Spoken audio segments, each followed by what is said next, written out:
Hi everyone, so I wanted just to kind of give you a visual of how we're kind of doing everything today. So you should have a frame. I'm using a 5x7, 5x7, 8x10, both will work. I have my image flipped already, which is perfect. So if your image does have words, make sure it's flipped. So I'm going to take all the guts out of my frame and I'm going to keep everything just because I think it'll look better with everything in it.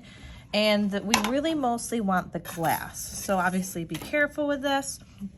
And what you want to do is you want to line up your glass the way it fits best. So if it's horizontal and it fits best, do that. If it fits better vertically, just go ahead and do that.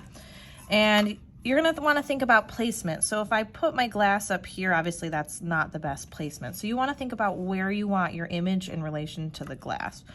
So I'm thinking I'm gonna do mine just right in the center. If you can't tell already, I am a huge Office fan, so I'm gonna do Dwight here. So I'm gonna do this.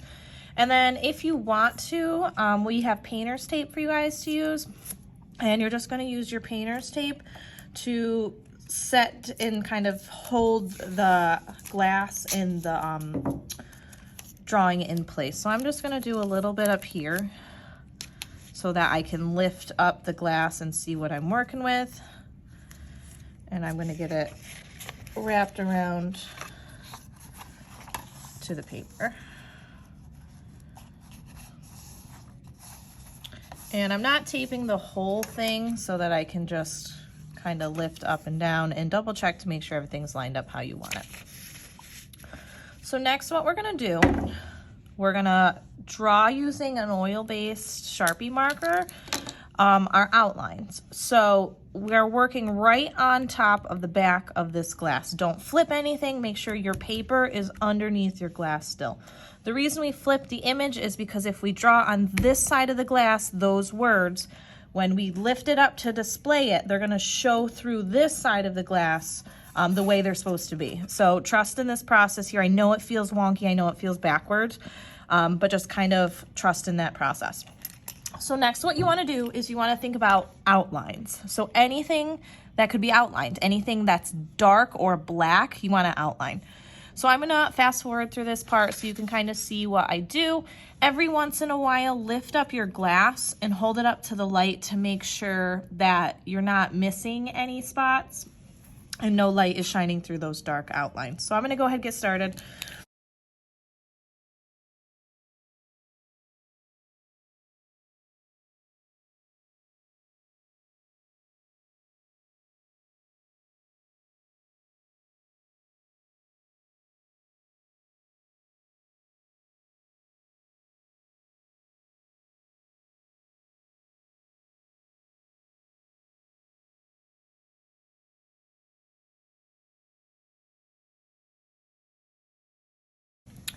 With these outlines, you want to make sure you're using your best artistic judgment. So if you're unsure about some lines, just kind of think about what will look best with an outline and then what will look best with paint colored in. So I think I'm at a pretty good spot with my outline.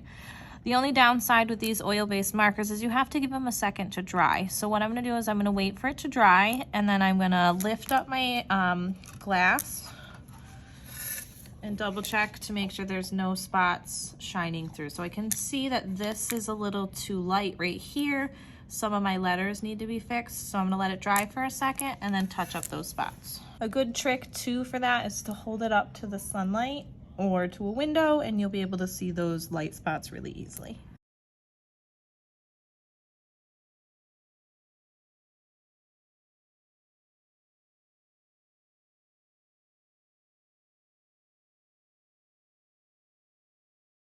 Okay, perfect. I think I'm in a good spot with my outline, so I'm gonna let this set for a couple minutes and really let all of the marker marks dry, and then we're gonna go in and we're gonna start to paint, but we're gonna paint backwards. Perfect, so now we're gonna start painting backwards, and I know that sounds terrifying.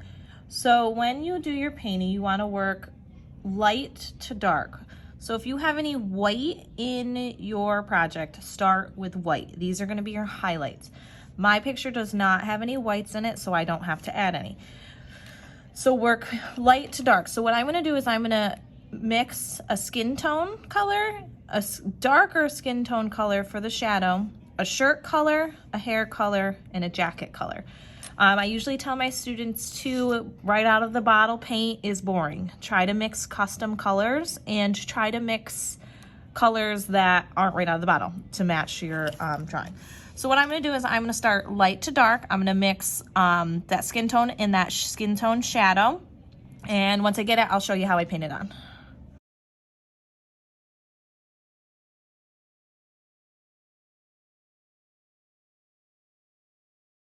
Use your best judgment too. If you can't correctly, perfectly color match, don't worry about it. Use your best judgment, get a color that you're comfortable with.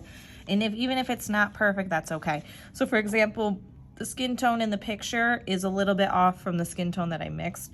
That's completely fine. I tell the students too to make sure that you use the correct brush for the amount of paint you're trying to push onto your piece. So I've got small brushes, I've got thin brushes. And what you're gonna do is just load up with that color and you're gonna paint the correct areas. So for my skin tone, I'm gonna do all around his face and his hair.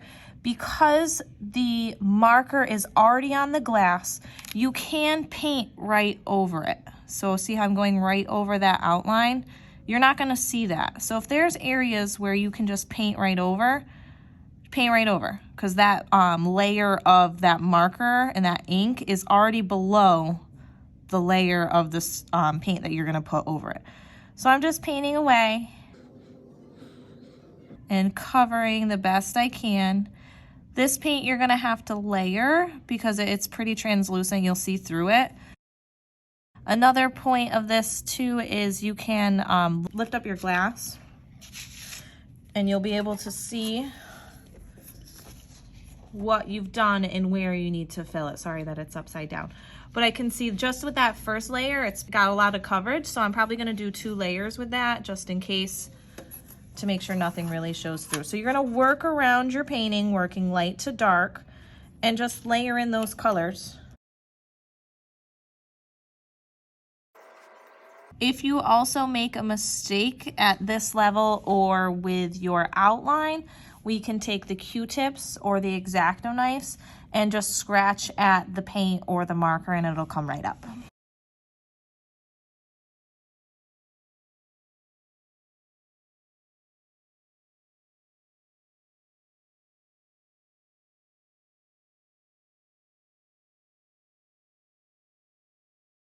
Perfect, so I have my first coat on, and what I'll do is I'll lift this up to show you, as that's my first coat. So it's still pretty see-through. So second and third coats are what we want. So what I'm gonna do is I'm gonna let this dry for a second. The acrylic does dry pretty fast. And then I'm gonna flip it back over. And since I've already mixed the paints already, I'm just gonna take my image off and continue to paint just those layers of paint, and I'll have my image nearby just as a reference if I forget my placement of colors.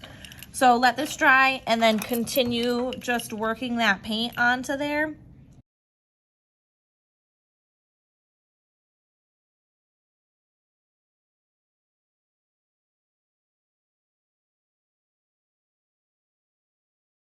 If you see too that your layers aren't dry, when I'm putting my second layer on this blue, it's pulling up the first layer, so that just means that my first layer isn't dry enough. So I'm gonna come back to that.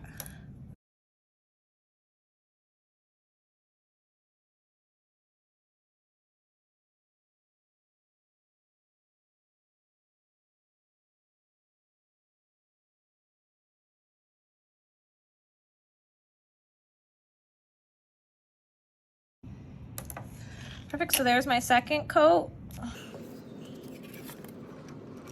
And it looks like the only spot I really need another layer is in the blue of the jacket. So I'm gonna let this dry and then add that.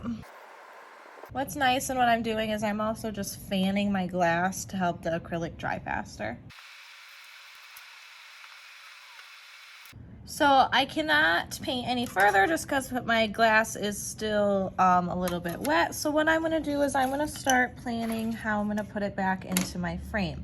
So I know that this piece is gonna go behind the glass.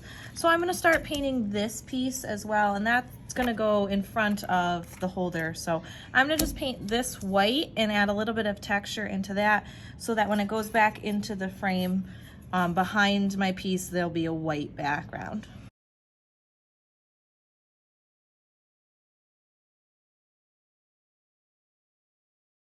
Perfect, so my background's done. My one piece of glass is getting dry. So when you're at a point where you think you're dry and you're ready, you're just gonna reassemble your frame and you're done. So use your best artistic judgment for your background and then just put everything together when it's dry.